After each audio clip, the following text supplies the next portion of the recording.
வாழ்பிடிச்சி மக்களே, ஆற்றலும் அறிவும் வாதை நம் கூடாரத்தை அணுகாதுன்னு ஏசப்பா சொல்லியிருக்கிறாரு. வானம் பூமி அழிஞ்சாலும் உடைய வார்த்தை ஒரு நாள் வீணாக சொல்லவில்லை. நம்மளுக்கு எவ்வளோ சாத்தான் வந்தாலும், எவ்வளோ மந்திர மாயங்கள் வந்தாலும் ஏசப்பா நம்ம வீட்டுக்குள் வாதை வராதபடி தூதர்களை கட்டளிட்டு ஏசப்பா நம்மளை பாதுகாப்பார். அதுதான் ஏசப்பா இந்த பாட்டு எனக்கு வெளிப்படுத்தினார்.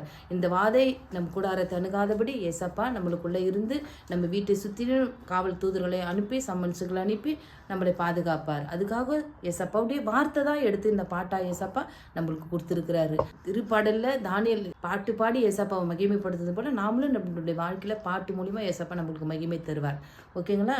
அழைத்தவர் உண்மையுள்ளவர் பரிசுத்தமாக்கிடுவார். ஆவியாத்துமா சரீரமெல்லாம் குற்றமின்றி வாழ வைப்பார். நம்மை ஆவியாத்துமா சரீரமெல்லாம் குத்தமின்றி வாழ வைப்பார். வாதை உந்தன் கூடாரத்தை அணுகாது மகளே, பொல்லாப்பு நேரிடாது மகளே. ஆற்றல் அல்ல சக்தி அல்ல ஆவியினாலாகும். ஆவி அல்ல சக்தி நல்ல ஆவியினாலாகும். சோர்ந்திடாமல் நாம் ஜெயித்திடுவோம், தூதரின் ஜெயித்திடுவோம். நாம் சோர்ந்திடாமல் நன்மை செய்வோம், தூங்காமல் ஜெபித்திடுவோம்.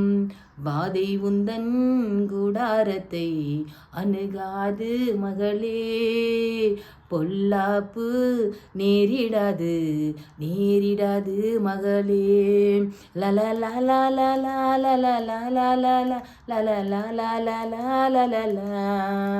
ஹலோ காய்ஸ், ஹலோ மக்களே. ஏசப்பா இந்த உலகம் சாத்தானினாலும் மாய மந்திரத்தினாலும் பிசாசினாலும் பிறந்தவங்க பிசாசினுடைய வேலை செய்வாங்க, சாத்தானினாலும் செய்து சாத்தானுடைய வேலை தான். ஏசப்பாக்குள்ள நாம் பிறக்கும் பொழுது ஏசப்பா எப்படி இருந்தாரோ அப்படியாக நாமளும் வாழும்பொழுது ஏசப்பா எல்லாவித சத்துருக்கள் மத்தியில் எல்லாவித வாதையிலிருந்தும் ஏசப்பா நம்மளை மீட்டெடுப்பார்.